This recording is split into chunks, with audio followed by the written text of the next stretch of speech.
not sure that Kyler Murray is big enough. This is Tom Brady. He's not just going to retire. Whitey, big fan of the show. Appreciate I've got Ryan Murphy to my left, making sure everything's smooth, crispy, buttery. James Harden is systematically ruining the game of basketball. He's the most overrated player. And there you are, the Chicago Bears with a championship defense. And Mitch, I'm sure Dancing with the Stars is happy to have Antonio back. If you thought you were going to get Zion, that's your bad. You are now listening to Open Season. Your host, Billy Allen. Hey, round 2 up in here, stepping up into the 9 o'clock hour, and we're joined by a very special guest, somebody that we actually used to be on these very airwaves a while back. We're joined by somebody that's actually headlined at Foxwoods, and somebody that I can call a dear friend, Eddie Bratz. What's going on, Billy? Not too much, my man. It's great to have you on the show. Yeah, thanks for having me. Yeah, it's great to have you. What do you think of the studio? I like it. I like the new setup. Looks pretty good. I like it. Well, I like that you like it, and we like that you like it, and we're going to get into a whole lot of sports. We touched up pretty good on the Pats in the last hour, the whole cheating nonsense, as well as a little bit of the Kansas City stuff. Wait, why is it nonsense? Well, I mean, it sounds like if you dig into the reports, it seems like it was something that was kind of the team operations doing the do your job versus, they broke a small law. They did agree to it. They did make a violation. They did say that ultimately they did. They put it out there. Yep. But what they did to me is it sounds like they committed just enough of breaking the law where no one will really bat an eye. But in reality, in my mind, what they're really doing is they were pressing to see how much they can get away with, because they've lost 3 out of the last 5 games, right? It would be the perfect opportunity to try to videotape the Bengals, because who really is going to care? It's an innocuous team, and if you can get away with it, well, now you figure out how to do it.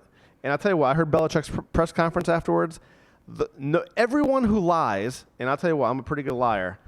I have my defense ready to go before I even commit the crime. He knew word for word what he was going to say beforehand. I think that they were doing that to try to get away with it. They were doing a test run, just like the terrorists did. The perfect opportunity to try to go out and video the Ravens and the Chiefs before the playoffs, because they've lost 3 of the last 5 games, and they know that's the only reason, that the only way they'll be able to beat them. So they're practicing up on their spying skills. Exactly. They're saying, let's take somebody that's easy. Yeah. And then we'll dive into the tough They're going to do a documentary on the Bengals. We're a little bit rusty on the cheating, so we'll warm up on the Bengals, and then when we have because let's see. So week 14, they decide, we're going to do a documentary on our advanced scouts guy. Week 14, that's when we start doing stuff like that. You wouldn't do that week 1. You go into the season with that. Look, I'm not saying that they've made all the best decisions, but it does really seem like something like they were just filming some hand signals for this little do-your-job documentary. That's how it starts. It's a gateway. It's a gateway drug. But they've been caught for the gateways before. This is something That's small. exactly why. So you think that they should be punished off the past? No, but I think it was so blatant. Some of the most blatant, the best crimes. I'll give you a perfect example. There's a book I read about a guy who was betting roulette, right? And he would put the bet down after the ball already landed in the number, right? So that he would always win. And it was like a sleight of hand. And they would say, how did you put that $100 chip under that $5 chip? We didn't see it, whatever. It got to the point where he'd start putting down $5,000 worth of chips, and people would be like, there's no way he'd be cheating because that'd be too obvious. Look, and I totally get that. I do things like that all the time. Yes, like, of course. I'm like, when I sneak into a movie theater. A cop would never actually stop me for urinating in public. Like when I put my suit on. Why use the toilet? Like when I put my suit on to go and I sneak into a movie theater. Like, why would a 40-year-old guy wear a suit? He's not sneaking, and he must have a ticket. No, and I get that defense, but it seems like something where, I guess, can you admit for all the things that the Pats have done, maybe on the line of shadiness, that this one is probably the least shady, or you think do you think this is a serious violation? Knowing I don't some think of it's the serious. No, because I'll tell you what, I've think every team in the league is doing it. I don't think it's that big of a deal. It's like the Antonio Brown thing. I'm pretty sure if Antonio Brown went to a different team, they wouldn't put him on the exemption list. And Goodell doesn't want to say anything because he's waiting to see who signs him. If they put him on the Kansas City Chiefs, Right. they definitely wouldn't put him on the exemption list. Exactly. Okay. Exactly. So you're with me a little bit, at least, on the fact that the league does want. Do you think the league wants Kansas City to win over the Pats? Basically, the league has had Pats fatigue. Let's let the Kansas City be the team that kind of wins out in the East. They definitely want Mahomes, Lamar Jackson, AFC Championship, right? Against, and then I think they're probably going to want to have Jimmy G versus Russell Wilson in the NFC Championship, and one of those two go to the Super Bowl against the young guns. Yeah, I think so too, and I think it's something where you just look around, you look at guys like Tyreek Hill that have been able to keep their job on Kansas City. He didn't do anything. He only broke his kid's arm. Yeah, nothing bad. Nothing that a guy like Adrian Peterson missed a year for. It's not like he was deflating footballs, Oh, and that's the worst thing that you can do? It's just so fun. I know. It's like their moral compass is so funny in the NFL. Yeah, so, and your moral compass is that deflating footballs is less No, bad I'm being sarcastic. Yeah, it's just so funny. What was Yeah. the guy's Greg Hardy? Didn't he throw his girlfriend on the bed with an arsenal of weapons, and they let him come back in the league? Yeah, I think Antonio Brown texted someone, and he's banned for life. Well, who was it too? The linebacker on the Ravens. Oh, God, forget his name. Ray Lewis, the guy who killed two people? Ray Lewis, but also there was the other guy, the guy who had all the sacks. Terrell Suggs? Terrell Suggs. What did he do? They said that he poured bleach on his ex-wife and kid or something like that. Oh, wow. I can remember that was now that's taking it up a notch. Just pull out the gun. Yeah. Wow. Don't bleach me. Just actually kill me if you're gonna do it. But anyway, so we've got a lot of talking. We're talking a little bit about the Pats here. How about the 49ers? How about the Saints? Did Jimmy Garoppolo show you anything this week? Did he finally show you that he's rounding into place? 4 touchdowns. I thought he was good when he was on the Patriots. You did. Was he 2-3? He went what, 2-1, 2-0 with the Patriots? Yeah, I think he was. Well, he was played one game, played a half, so maybe 1.5. And then he got hurt. Is that what happened? Yeah. Yeah. They said he was good coming out of college. Obviously Belichick wanted him. Kraft didn't. So. Yeah. I just guess I feel like so many people thought that he was kind of a game manager, 10 games through the season, and now you're starting to see him throw 4 touchdowns. I guess I didn't see him being able to hang in a game where you've got to put up 48 points. Was it the Jimmy G on the map type performance for you, or you're saying that you've already been tracking him as a guy that's on the map? I like him. Obviously I do fantasy. I like Jimmy G. I do think he's kind of a game manager. The game just happened to be a game where you have to go back and forth, but I don't think he was throwing a lot of balls downfield though. A lot of them were short passes that went for big plays. Yeah. So it's not like he was airing the ball out, a la Brett Favre. But yeah, he's a good quarterback. Yeah. No, I guess I just feel like through the first 10, 12 games or something, he was throwing a lot of games where he had 180 yards. Yeah. Maybe not, but you've seen him be able to kind of put that up a little bit. You've seen him be able to throw, I think it was 3 touchdowns last week, then 4 touchdowns. He's typically a guy that was throwing 2 touchdowns before that, not really throwing for a lot of yards. So it seems like he's kind of stepped up to a level where it was defense, special teams, and the running game was carrying that 49ers team. If they have a quarterback at the helm, they're a pretty tough team to mess with. Well, if you notice this year, a lot of teams are running the ball a lot better than they have in the past. And that's because teams are getting smaller in the defense. They're using more defensive backs. The guys they're a little smaller, a little faster. So what they're doing is they're giving up the run, in their play, basically being more worried about the pass. Look at the Bills. The Bills got one of the best defenses in the league, but they're one of the worst rush defenses in the league as well. So they're going to give up the run, and sometimes you got to look at the game flow. You can't really look at stats. Usually I'd say the teams that are the worst teams usually have the better quarterbacks as far as stats go, like Winston. Oh yeah. Their defense is terrible. 23 You know, interceptions. right? He looks but they're great. gonna, but he's gonna, but fantasy wise, he's gonna throw over 6,000 yards Oh, or 5,000, 5,000 yards or whatever. Yeah, I mean he is having an. They literally have to throw the ball in every down. Yeah. Well, it's a big loss for them losing. Mike Evans. Mike Evans. Yeah. And now they're going to be airing things out to Chris Godwin. He should be going absolutely. Yeah, I mean, he should be an absolute must-own in whatever league this week. Yeah, Because I mean, we'll see. He's been getting a lot of targets. He used to play in the slot, so if he's got to play out, I don't think he's going to play outside, though. I think they're going to move Perriman out there. So we'll see. If I don't know if Perriman's going to demand the same coverage that Mike Evans was. Yeah. I just feel like they've kind of force-fed him regardless almost, even when Mike Evans was going crazy. Yeah. No, definitely. Who are some of the other teams that you've got your eye on as far as the contenders? Tennessee Titans. Yeah? Derrick Henry is an absolute beast. 6'4", 240. Guy gets stronger as the season goes on. I mean, he's absolute beast mode, and I really hope they make the playoffs. Yeah, how about this? The Titans win their fourth straight to go 8-5. Devlin Hodges for the Steelers is 3-0. So you have two really interesting teams that are battling it out. I mean, the Titans, I forget what their record was with Mariota, but I want to say that Tannehill's is 6-1, 6-1, right? Okay, that's 6-1. So what are they? it's 2-4? it's just been an absolute change. I mean, you've seen Tannehill really be able to make plays with his arms and legs, and he's throwing for like 375 yards a contest almost. Wow. He's been second only really to Lamar Jackson, and that may have changed actually this weekend because Lamar Jackson wasn't as good as he Well, what's typically is. interesting is that they're locking Tannehill up long-term contract. Are they going to? Everybody was speculating that was the place that Brady was going to go to in the offseason. Well, if they're locking Tannehill up, obviously that's not going to happen. Brady's not going there now. Have they gone ahead and said that they are going to lock him up to I think a it happened. long-term? I think it might have happened today. Okay. Because I felt like that would have been the ideal situation to franchise somebody. Yeah, I think they locked him up. I don't know what the deal was, or maybe they're going to whenever that happens. But I like that. I like if they make the playoffs. I think that they could get. I tell you what, they could beat Kansas City. I mean, they beat them already. So is that the end?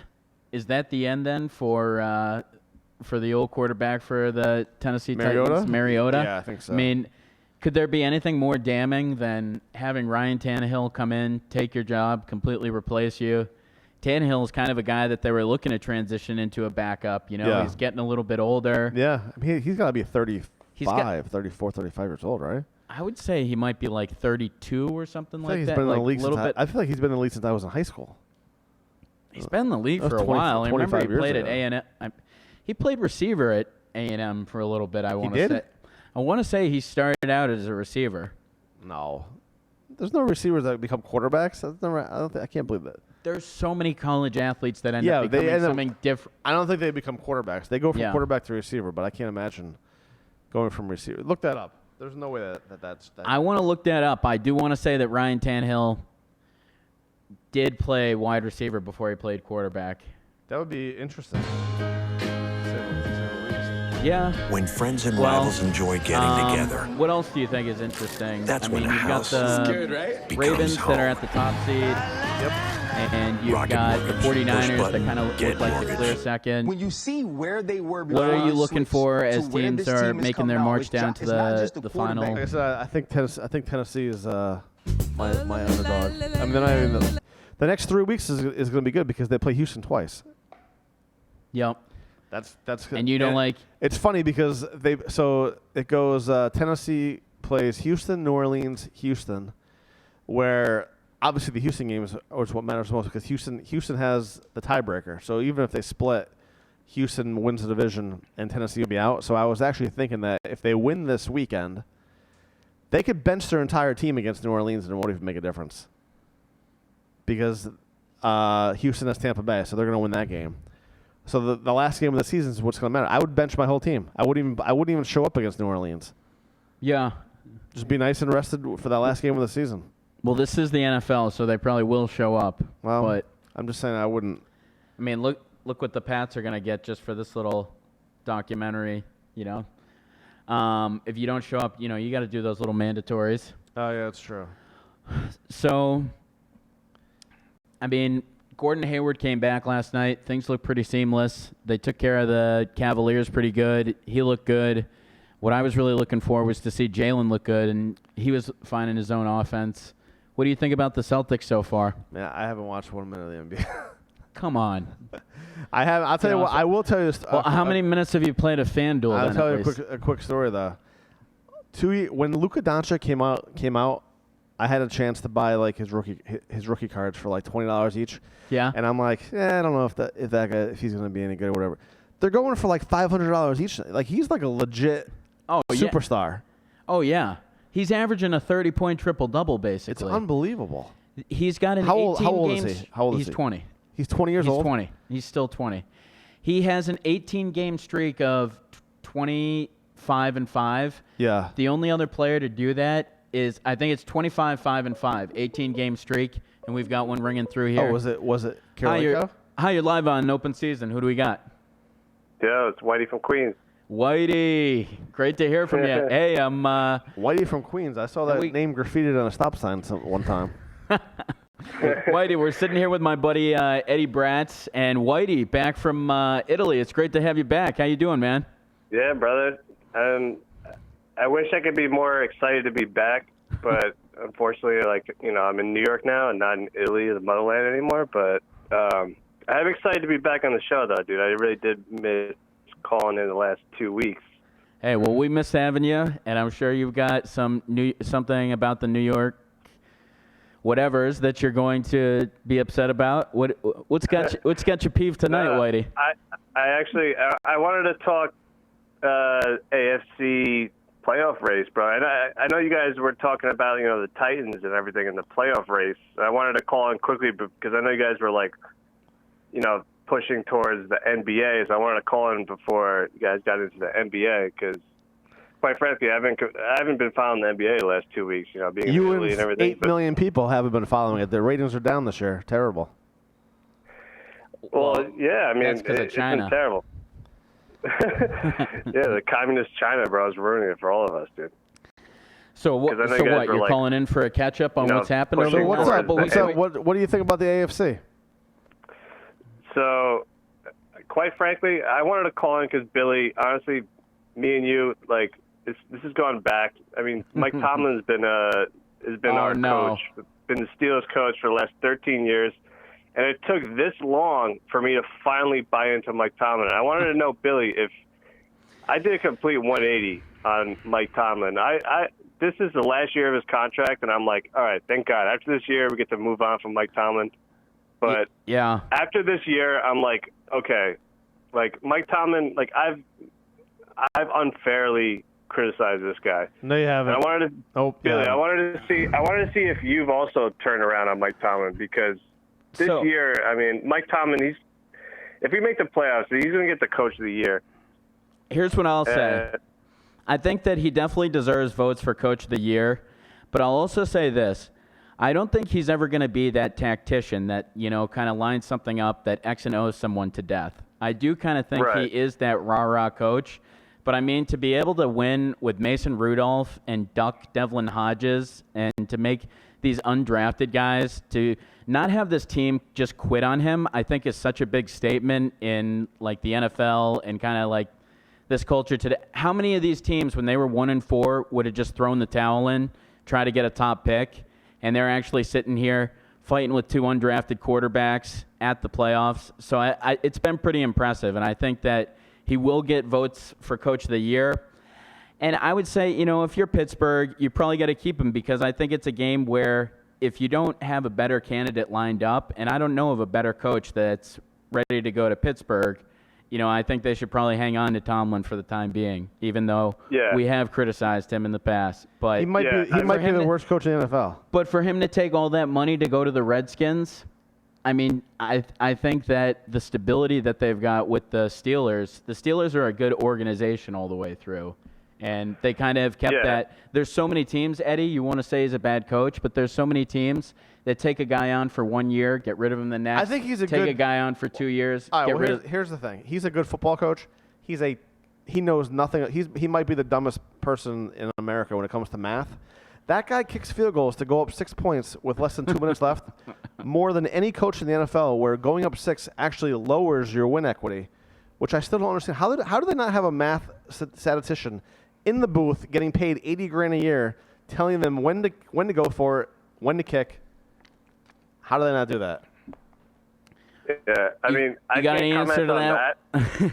but I can tell you, Billy, I know, like, me and you have both, like, described how bad Tomlin is with, like, in-game adjustments and how he's not an X's and O's guy.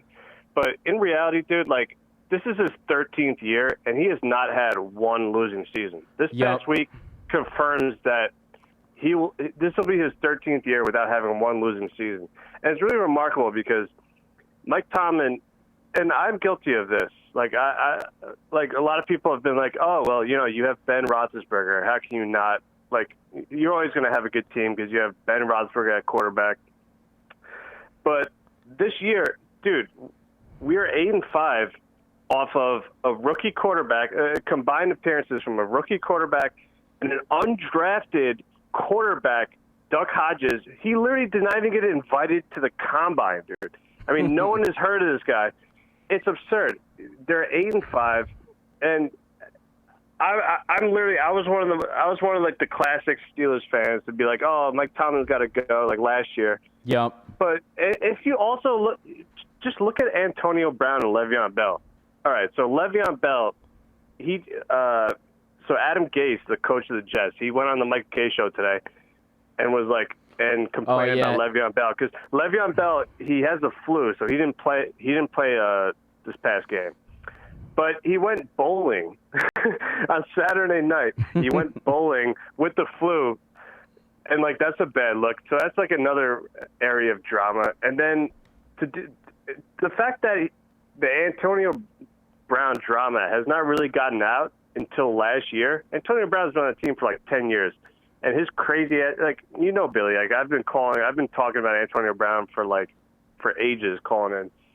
The fact that Tomlin was able to, like, keep that on the DL this whole time up until last year, that's another, like, fantastic accomplishment for Tomlin. And the fact is, like, I will agree with you. Like, he's not an X and O guy, but I think it's really unfair that, you know, looking back at it right now.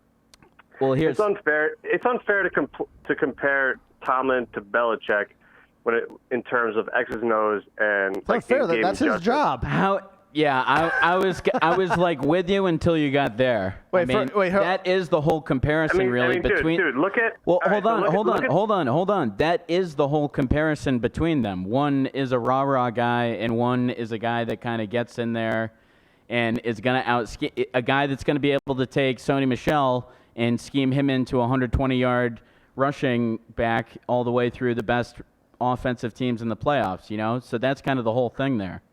Right, but if you look at Bill Belichick's like resume, like my biggest complaint was that Bill Belichick in the playoffs he ran circles around Tomlin in terms of X and O's and in-game adjustments. But who has Belichick not destroyed with in-game adjustments? If you look at the game last week, what kind of argument is that? If you look at the Pats and the Chiefs last week, I mean, how many points did the Chiefs score in the second half? They scored 3 points in the second half? Yep. Exactly. So, dude, there's nobody that can compete with Bill Belichick in terms of, you know, in-game adjustments and X and O's. So I think me and all my Steelers fan colleagues, have been kind of unfair and like you guys have Wait, you guys have jobs. Whitey, before you go and give Mike Tomlin the Coach of the Year award, how many teams have they beat this year with a winning record? Do you know? Well, they beat the Rams. Yeah, you can stop now. That's it. They beat one team with a winning record. Is that good? I mean, dude, they're 8-5. They beat one team with it. They beat the Bengals. The Bengals are terrible. They beat the Browns, and they lost to the Browns. They beat the Cardinals, who are terrible. So look at the Pats, dude. How many teams have the Pats beat with a winning record? I'm over here saying the Pats are good. He's unfortunately not on the Pats. I don't think the Pats are good. He's not on the Pats wagon. The Pats just lost. Their only losses, just like the Steelers, the only losses that the Pats have this year are against dominant playoff teams, just like the Steelers. Well, to win the Super Bowl, you kind of have to beat playoff teams. That's how the whole thing works. I mean, my whole point is that Tomlin has really shown himself to be an elite coach this year, and he's really elite. It's one thing to absolutely. say. Hold Dude, on. Here's what I'll say. Here's what I'll say too. But you're just to the X and O's things. That is good in some degree. Like, I do like stability at the head coaching position, and also I do agree that there needs to be some level of being able to hand off the responsibilities to the offense and defense, right? Like, we all get pissed off when the coach meddles too much in the defense or the offense. We say, why don't they let the coordinators do their job? So there is something to that. But, I mean, at the end of the day, he's not a guy that's going to outmatch you. Right? So, I mean, I think you could definitely say that he should come back for the stability of the organization, but I don't think, like, we necessarily learn. So, like, I'm giving you credit for them buying in, winning these games. I mean, I think what Ed is saying is definitely a pretty sobering stat to only win. All I'm saying is that Miss Teen South Carolina is a lot smarter than Mike Tomlin, and she's the one that said people couldn't find South Africa on a U.S. map. I mean, I'd like to respond at some point to this. Go ahead. All right. Basically, okay. So, Mike Tomlin, of course, he's not like the offensive guru. He's not the sexy like Todd McVay, like offensive guru. But you know what? We have an undrafted rookie playing quarterback, Duck. And he's winning games. He's now 4-0 as a starter. He won three games as a starter. The fourth game, he came in relief of Mason Rudolph against the Bengals, and he won that game. So you have Mike Tomlin having literally an undrafted rookie quarterback who wasn't even invited to the combine. And Mike Tomlin is putting him in a position to win. And you know why? Because of their defense. And you know what? Mike Tomlin is a defensive guy. And our defense right now, I would say it's the best in the league. So we lead the league not only in sacks, but we lead the league in takeaways. We lead the league in quarterback hits. You know when the last team to lead the league in all those three categories? Baltimore Ravens, maybe? The 1974 Steelers, the Iron Curtain, baby. Oh, God. So, our defense is teeing off on the quarterbacks. We have Hawks in the secondary getting picks. We have Minkah Fitzpatrick, Joe Hayden just crushing it with interceptions. Like our team, and I'll admit, you guys were talking about the Titans, and I'm worried about the Titans. That's real, because with the Titans, shouldn't that show you something about your confidence in Mike Tomlin? The fact that you're worried about the Titans, maybe? No, the reason why I'm worried about the Titans is because since they switched over to what's his name, Tannehill, they lead the league in yards per play. I don't know if you guys knew that. Whoa. There's nothing I don't know.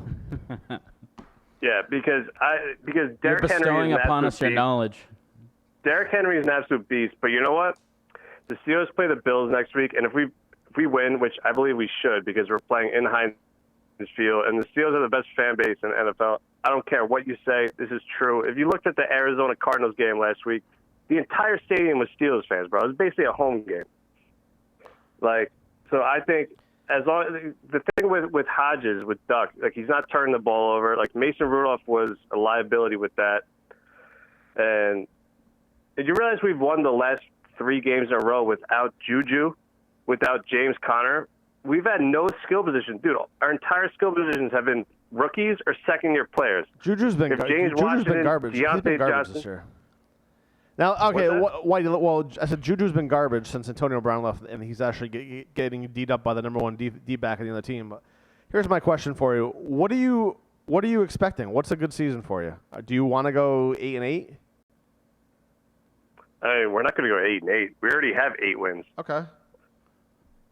I expect us to get either the 6th or the 5th wild card spot. Okay. Now, don't you think that Tomlin's doing a disservice by letting them go basically 500, where they're going to make the playoffs? I guess that's good. But what they could have done is they could have gone 1-15, got themselves a top 5 pick in the draft, reloaded in case Big Ben does come back, And now they're putting themselves in a situation where next year they're going to be mediocre again. So what happens then? No, man. Our defense is way too good for us to tank. Do you realize we have studs all over the defense? It doesn't matter, though. It's an offensive league. Defense is irrelevant anymore. It doesn't matter. Offensively, our offensive line is elite. Like, we have DeCastro, we have Pouncey. Our offensive line is among the best but your in the skill NFL. position players aren't good. I mean, James Conner is not a good football player. Dude, do you realize the Pats have won 6 Super Bowls, and Bill Belichick has drafted 1 Pro Bowl skill position player in his entire career? So skill positions is way overrated, bro. Skill positions. Well, he also has the best quarterback of all time. Dude, that's also just. Come on, dude. You can't just compare them to the Pats like that. Well, if you look at the Pats' success, they've never had star. You guys have needed skill position. You guys have had typically big wideouts that get 90 catches and stuff like that. But that's because the Steelers have been the best team at drafting wide receivers. Like it's every single year we draft some kid and he turns out to be an all-pro wide receiver. So what's the argument? My whole point is if you look at the Steelers 2 years ago, we had the best running back in the league. We had Le'Veon Bell, the best wide receiver, Antonio Brown. Yep. And we shit the bed in the playoffs. That's what it's not about skill position. Skill position is overrated. It's about offensive line. It's about defense. No, I do agree with you. Now, well, here, let me ask you this question: why Jalen Samuels had a dominant game against the Bengals, and then they literally refused to use him once Vance McDonald came back? Why is that? Wait, I'm sorry. Can you repeat that?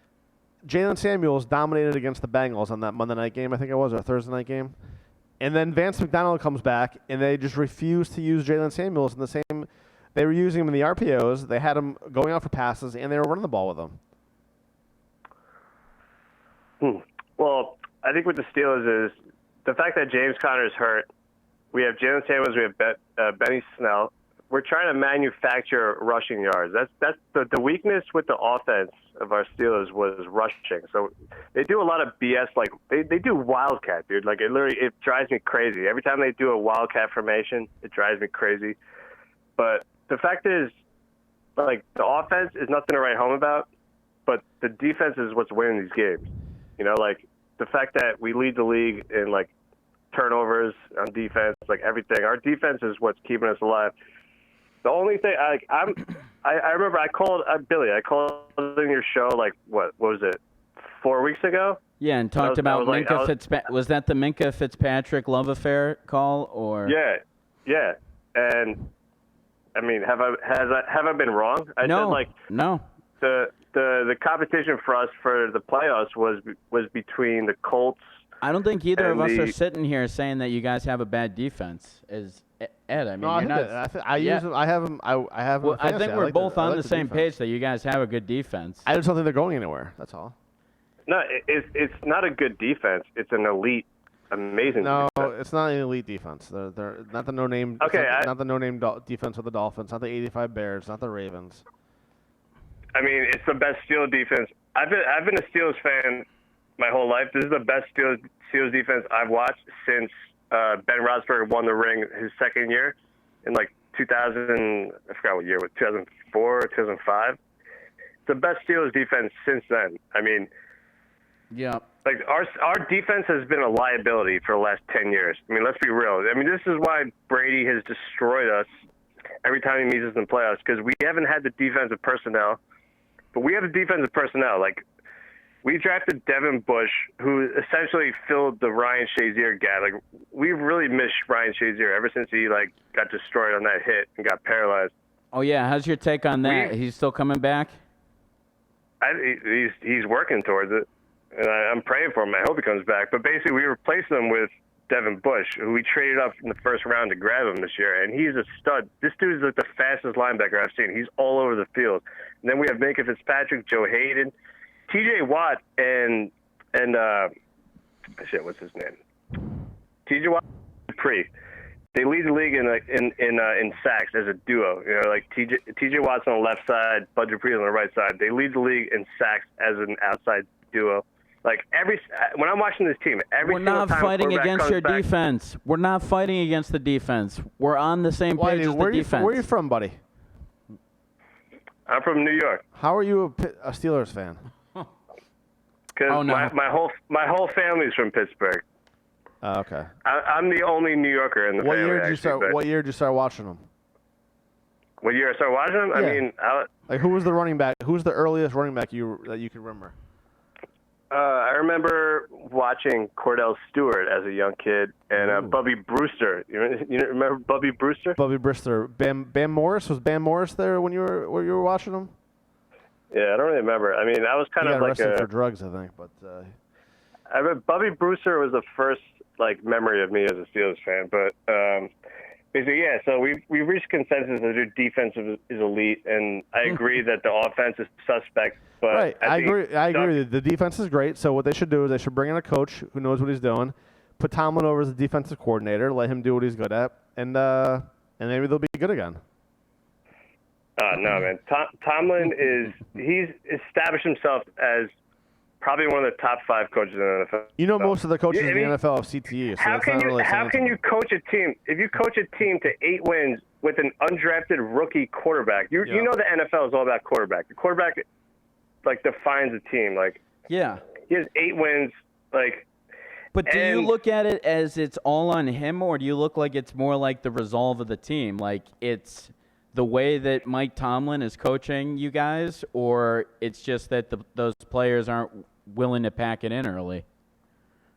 I mean, that could be two different things. Tomlin has this entire team motivated. When you lose your franchise quarterback in the second game of the year, and you are able to rally your team and make the playoffs with literally an undrafted rookie quarterback. I mean, that's coaching. You can't deny that's coaching. Hey, let me ask you a question real quick. Was Hodges an undrafted rookie quarterback? Just kidding. He is. I'm just joking. No, he's. But all right. Well, right, hey, well, Whitey, we appreciate you calling in, and we have hope. We have hope for the Steelers. I'm gonna pray for him tonight. All right, man. We'll talk to you later. yeah, it's good talking to you guys. Take care, buddy. I'll tell you guys next week after the Steelers beat the Bills and are in the 5th seed instead of the 6th seed. We'll see about that. How about that, huh? Oh yeah. All right. We'll see if we're eating our words over here. I'm putting $10,000 on it. You better be right. All right. Take care, Actually, Whitey. dude, Billy, I told you no. I told you I was not going to make predictions on your show anymore, but of course I always fall into this trap. So I know this is great. If I come back with 4 fingers next week, it's your fault. Erase what I just said. Erase what I just said from I'm already the thinking video. of Valdez Scandling. But all right, man. Well, thanks for calling in. We'll talk to you later. Okay. All right. So Whitey clearly thinking that they do have an undrafted Does he like the Steelers or? Steelers, and we were not fighting him on the defense. He kept going back to the we're like, all right, the defense is okay, and then loves saying undrafted rookie quarterback though. That actually sounds pretty cool.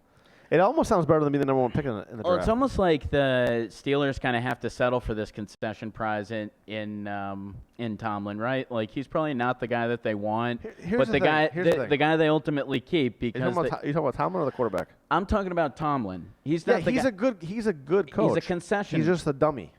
Just like half the coaches, most of the coaches in the league are dummies. Yeah, exactly. If you're thinking that you're gonna see some of the things that he does is he compares them to the Patriots. If you're thinking that every coach is going to be Bill Belichick, you're going to be disappointed pretty quick because there's only one of them.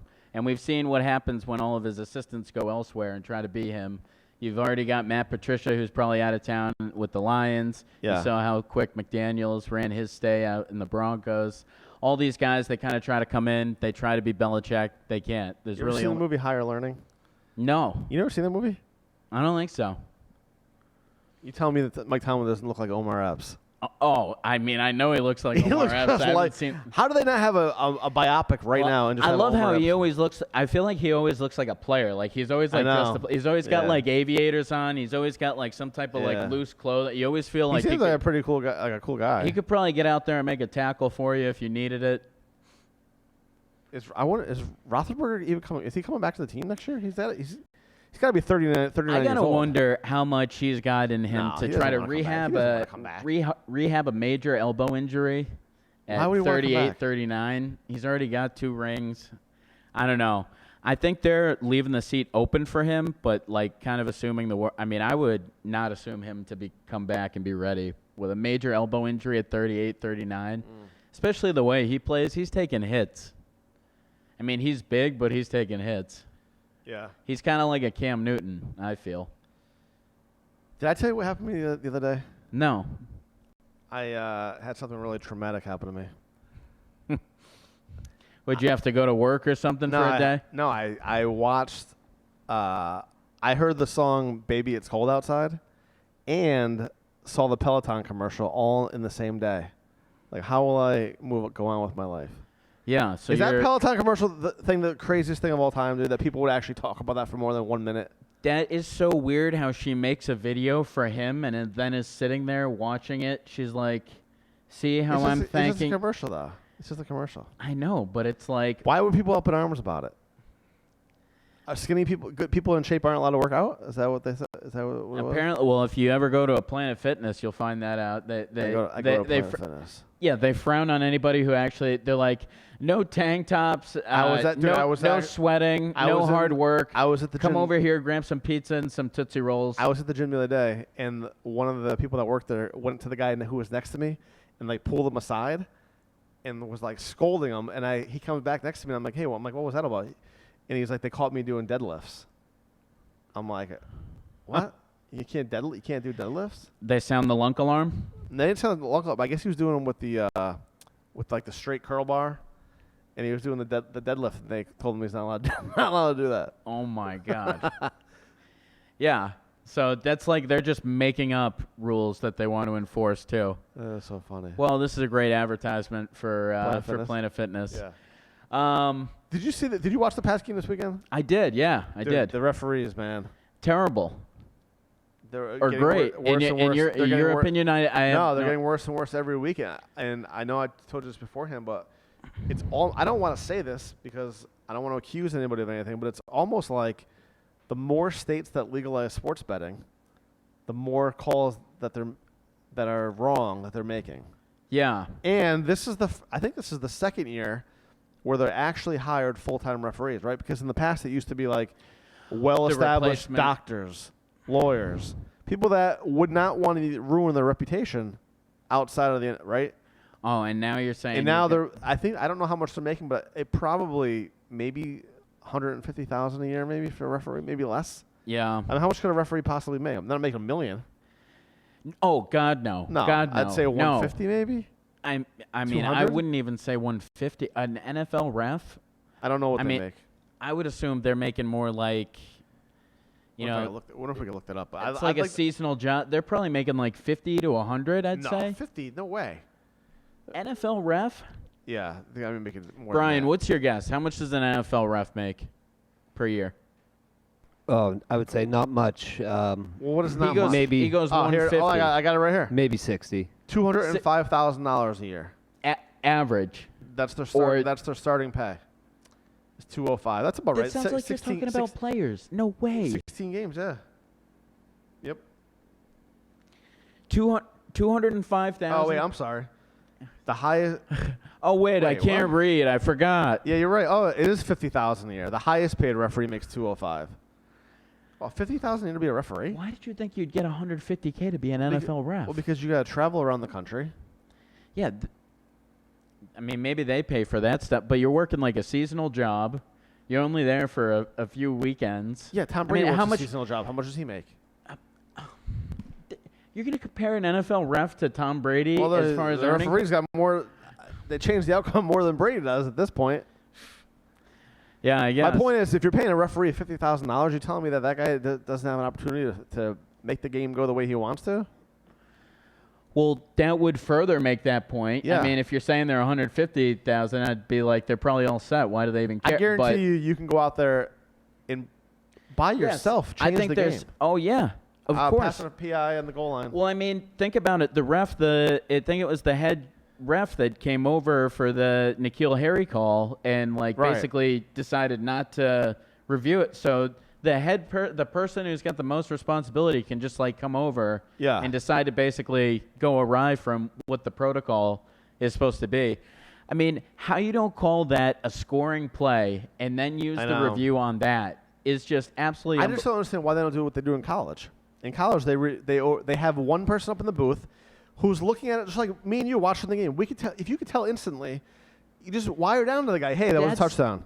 Exactly. It takes 3 seconds. You don't need to stop the game. Exactly. You don't need to fabricate these commercial breaks, which is all they're doing. You don't need 20 minutes. They bring in forensic scientists to look at a freaking call on the play. I mean, come on. It's unbelievable. It's unbelievable, and it fits I could do right it in the 5 hand. seconds from my house. They keep trying to make the play a game better, and they make it worse They do because make it you worse. sit there and you're looking at all these calls under the microscope that you would have never even That's looked the at same, before. same thing in baseball. Like, there's nothing worse. The fact that you can do a replay on a play at the plate. You're in the stadium, and I want to cheer when the play happens. I don't want to be like, oh, let me look. You could even see it. You could even see it when Tom Brady threw that touchdown finally. You could see he wasn't even celebrating. He was like waiting there for like a couple seconds, like there's going to be a flag. I must have thrown a flag somehow. And that totally shouldn't be how it is. That's the problem with the NFL. I'm watching the game with buddies or whatever, and a touchdown scored. You can't celebrate. You have to wait. Is there a flag? You're like, there had to be There at had least to be. one How flag. could they be that wide open? You know, there has to be a flag. It just ruins the game. That's what in the NBA is the same thing. I mean, they're ruining the NBA. It ruins the NFL. It ruins the NBA, and it seems like there's been so many hands to the face calls this year. Like I can't ever remember a year like you used to see a guy get like a hands to the face like once a year. I know. Like I feel like you're seeing hands to the face like multiple times on possession. Like was that just the biggest emphasis point that they had put this season? Because it seems to really be slowing down gameplay. I feel like Dietrich Wise had another hands to the face. The game started at 1 o'clock. At 1 o'clock, they used to start at 1:05, right? They moved the game time up to 1 o'clock. The games used to be over by 4 o'clock because kickoff now used to they're be all 4. still. Now it's like 4:30. Now they're all still going, and They're all still going like at we 4:30. bring you to the first So 5 if minutes. you're somebody, I have a couple of friends, not me, who bet on football games, and of course, there's nothing worse than for them at least when you have shame money. that you hang out with those you have guys. money riding on a 1 o'clock game, and you can't bet the 4 o'clocks because you don't know what happened at the 1 o'clocks. It's a shame. It's a shameful place to be, right? You know, that shouldn't happen to anybody. No, it shouldn't. And the refs have been terrible this year. I mean, you can think of a couple calls. You hate to see any game where you feel like it was determined by the refs. They blew but I 3 feel calls like in 2 minutes. I feel like after that game, you can say that game was determined by the refs. I would say I would actually say that game was fixed. Yeah. The Gilmore touchdown, they took that away. 6 plays later, How did they blow that dead? They took the Harry touchdown away, and then the next play was a touchdown too. They say that Jacoby they keep Myers had his hands emphasizing under to the these ball. guys not to blow I know, the whistle I know. dead. How does that guy blow I the know. whistle dead? There was no reason for it whatsoever. I know. I don't get it.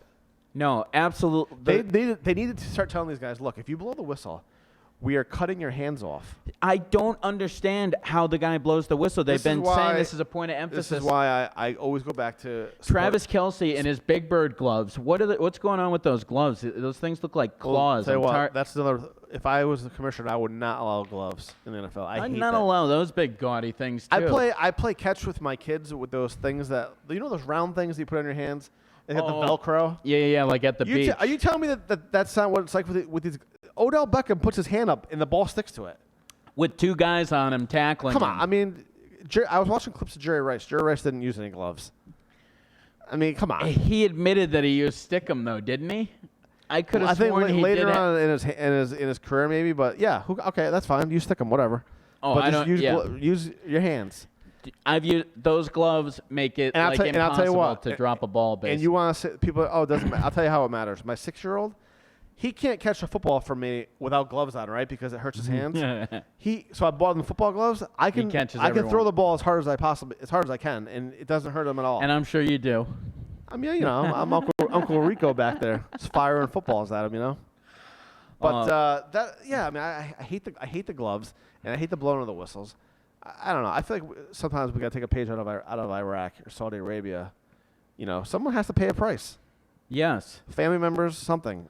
How would you solve it, I guess? Would you kind of make like that overhead cam where they can basically just call like anything that looks – is that how you would put it back to like there's no replay? I mean, if you could do what you could and change the replay rules. Well, you can't have no replay because that would definitely have cheating. But I would honestly just do what they do in college. They have a guy up in the booth at every game, and he's looking at the TV just like you and I are at home. And if it's blatant, they just radio down to the refs, and they change the call on the field immediately. And their games are over in 3 hours. Yeah. They're not taking 10 minutes to make a call. Well, I think the thing that's crazy, too, is this year they said that they were going to use challenges in situations where it was blatant. Yeah. It seems like this year there's been things that are blatant. It's almost been like, you know, they've gone like the other way around. There's plays that you could completely see as blatant that haven't been challenged or either have been challenged.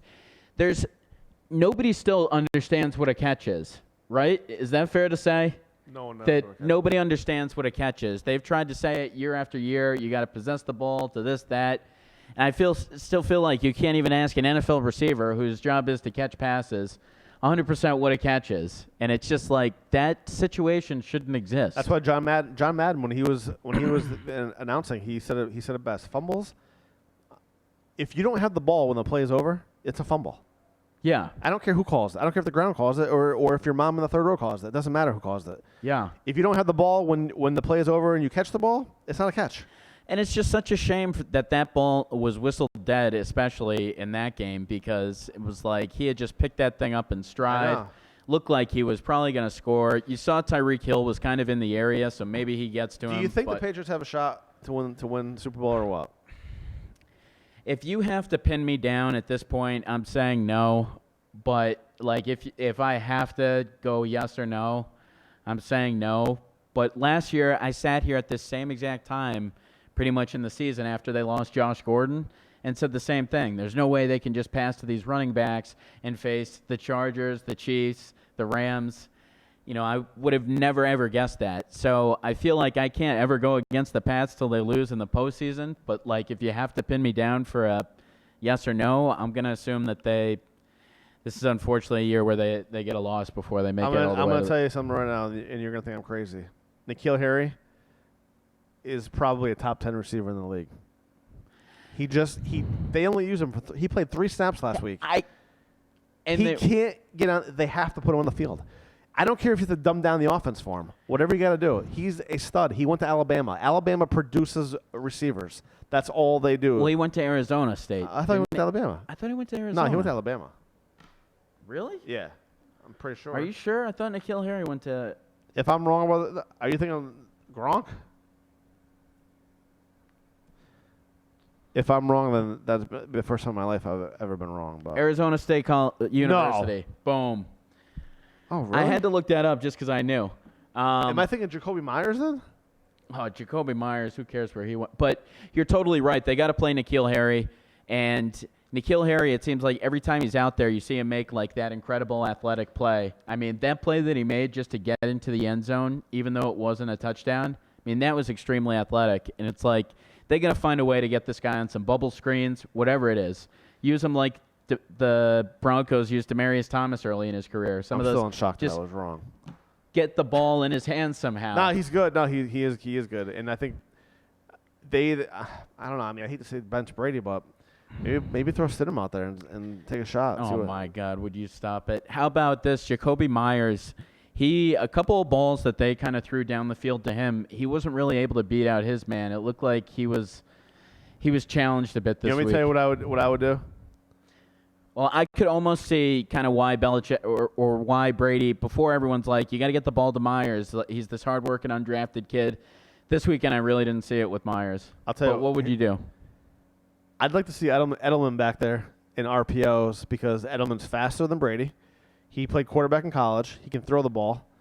And I think that it would maybe set up the offense a little bit better than Brady right now. Not for every play, just like a gimmicky type of thing. Yeah. Just put him back there on short yardage situations and see what happens. See if Josh McDaniels could put something together because Edelman can throw the ball. He's got a great arm. Yeah. No, I mean, so I guess I'll ask you the same question. I mean, do you think the Pats have a chance? I'll never, ever count out Belichick and Brady as long as they're together. But I guess so. I mean, you're going to trust Andy Reid beating Belichick in the playoffs? I'm not saying that I was like counting them out, but you were asking me like for a yes or no on whether they win the Super Bowl. So you're a yes on they win the Super Bowl. Yeah, I think that's still okay. As long as they're both still playing. No. That's just what I'm trying to get. I mean, I want it to be a yes so bad. I have a tough time putting myself there. I mean, is it really going to be Lamar Jackson? Jim Harbaugh is really going to win the Super Bowl? I mean, I don't know. The thing about Lamar Jackson is if you stop him from running, he like can't. I said, I'm not saying throw the that ball. this doesn't mean the Pats don't have a 20% chance to win it or whatever. I just feel like if you have to ask me yes or no, and I have a chance to make money on that somehow, I'm going yes. That they're done, Yeah. or that they're not going to get to the Super Bowl, or that they're not going to win the Super Bowl. But I don't know. What else you got? Anything good in that phone? Yeah, I do. Real quick before we get out of here. Yeah. Are they really honoring? They're honoring Michael Vick at the Pro Bowl. That is absolutely pathetic. I heard that. He like he's tortured, an he's honorary 100 captain. dogs. Like he murdered animals, and they're going to honor this guy. Why don't they honor Aaron Hernandez at the same while they're at it? Yeah, I don't know why they're doing this. I saw this, like the 2020 Pro Bowl. He's going to be like an honorary captain. I don't necessarily get that. Is that like you're not going to make the Hall of Fame, but Like I don't even understand the purpose. Like one, you're just inviting so much controversy into. I mean, look how much controversy there is around the Pats cheating. It'd be like Subway honoring Jared Fogle when he gets out of jail. Yeah. So I don't get it in a league where they're consistently trying to save face and trying to operate in the right way. Just remember, though, they continually. Antonio Brown sent the text, though. He can't play football. But Michael Vick can come back. That's fine. Yeah. No, I mean, I'm not going to disagree with you that the NFL continues to. I mean, you heard about it for years and years that running back from Tampa Bay, Michael Pittman, I mean, he had, like, beat up his girlfriend. Like, I think the cops had come to his house, like, 32 times or something like that, and he only got suspended for 3 games. And then you got guys like Adrian Peterson, hits his kid with a switch, trying to be a good parent or whatever, doesn't know how, a little bit ignorant to it, but then gets suspended for the entire year. So you're never going to make sense out of any of this. It's like, if you get caught on Twitter, you're in trouble. If it's not on Twitter, you're not. It's hard to figure it out. But we'll certainly do our best next week as we conclude another episode of Open Season. We appreciate Eddie Bratz for joining us here on the left, as well as Brian for producing everything and making sure everything runs smoothly. For these guys, I'm Billy Allen, and we'll catch you next week. Take care.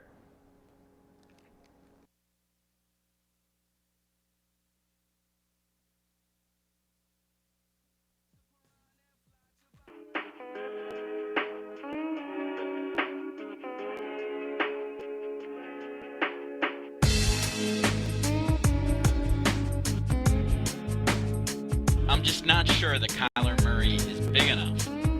This is Tom Brady. He's not just going to retire. Whitey, big fan of the show. Appreciate I've got Ryan Murphy to my left, making sure everything's smooth, crispy, buttery. James Harden is systematically ruining the game of basketball. He's the most overrated player. And there you are, the Chicago Bears with a championship defense. And Mitch, I'm sure Dancing with the Stars is happy to have Antonio back. If you thought you were going to get Zion, that's your bad.